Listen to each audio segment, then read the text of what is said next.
from Play Action Sports, Leroy, Irvin.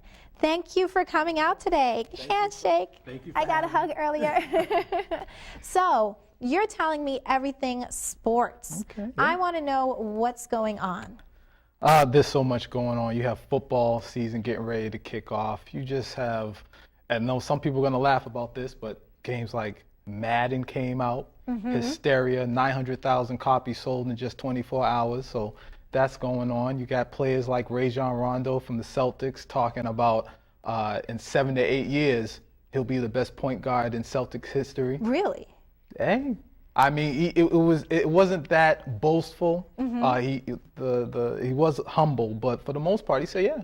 Aside from injury, 7 to 8 years, he'll be the best point guard in Celtics history. And I think he has the opportunity right now, and he's got definitely the scores, the points, and the humility to be able to boast himself. Oh yeah.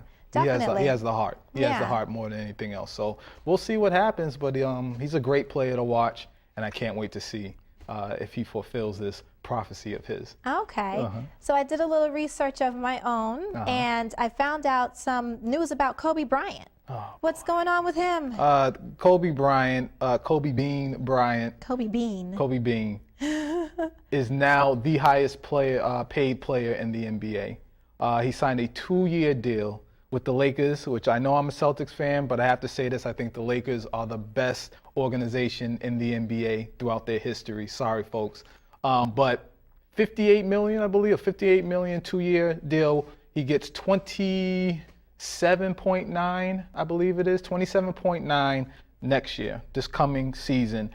Makes him the highest. The next to him is Dirk Nowitzki of the Dallas Mavericks, only $20 million. So now, how do they decide how much they're going to pay a player? I mean, that's a ridiculous amount of money. That's the huge argument right now. A lot of people are saying that Kobe doesn't deserve it.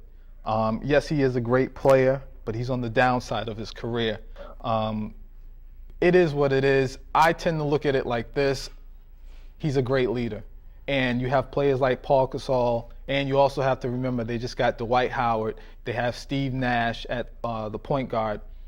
You're going to need a strong leader. I think that money is translated into him being a leader, a floor general, and being able to help that team of basically all-stars mesh and make it happen. They won a ring, so here you go. Yeah, but it took them a while to win that ring. Well, no, I mean, Kobe's trying to get that sixth one and be on par with Michael Jordan. But you got to give them credit. The Lakers have put together a good team on paper. And some say this is kind of like Kobe's farewell check. Here you go. You've deserved it. And maybe so, we'll have to see. But if you watched him in the Olympics, he did a good job. He wasn't the Kobe of old, but see, I was definitely kind of shocked to see him on the Olympics and not to see a few other people. If you would have been able to arrange the Olympic team, who are 2 other players that you would have put on that team? Wow, you're gonna put me on the spot. I'm gonna put you on the I know spot. 2 players I would have dropped was Harden, who plays for Oklahoma City. I'd have gave him the boot. And who else? Tyson Chandler. But again, with that Olympic team, there were other players that were supposed to play. Dwight Howard. Injuries and stuff kept them from playing. So Kobe, as much as I'm not a fan of his, he did deserve to be on the team. And, I got to salute him for actually being on the team. And at times, he didn't play within the system, but he did good enough. And as we saw that, the Olympic team ended up winning the gold medal. So. Of course. I mean, great. Every other basketball team outside of our nation I wants don't know. to be like the U.S. basketball team. True, but it was a little tight. It got a little scary. They went against Spain, and I can't lie. I was sweating. And when they ended up winning, I rejoiced as if a child was born or something. It was great. It was good. So they had to fight for it. It wasn't easy. They did their thing, and they ended up winning a gold medal. So good for them. Okay, so that's NBA. Let's talk briefly about the NFL. So there's something going on as far as a lockout. Well, the preseason just ended, and for the most part, preseason is always uneventful, except for the diehards who really want to see, new players and what they're capable of doing. But this year, we have the officials, the refs, they are on strike. And because of that, the NFL has brought in some reserves, or whatever you want to call them. Actually, they're trash. Okay. They're not good at all. Some of these guys are from the lingerie league. Okay. Break that down for me. Okay. Put it like this: you're watching the Super Bowl and it's halftime, and you can go switch the channel, and they may have the lingerie bowl on, where you have women in lingerie playing football. Okay. And these guys were, officiating those games.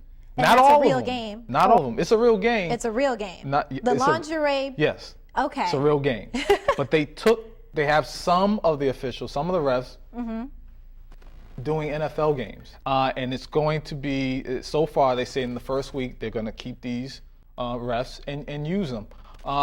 When it comes down to the numbers, basically what the real refs are looking for is $60,000 extra from each team for every year. Okay.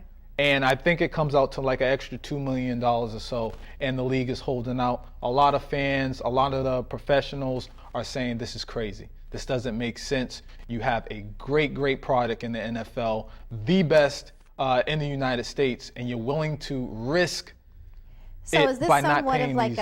a temper tantrum? Some say it's kind of like the owners being a little bit stubborn. Right now, majority of people are on the side of the refs. They want to see it get done. There have been some bad calls you've had during the preseason where officials don't even know what they're calling. They're messing up. So Throwing out flags for no reason? all types of stuff. And, talk of players being in danger because of these refs and stuff like all this is coming about. They need to get the job done, pay the refs, and let's get back to real football. It's going to be good football. We're going to watch regardless and all that, but still, I don't want to see lingerie refs.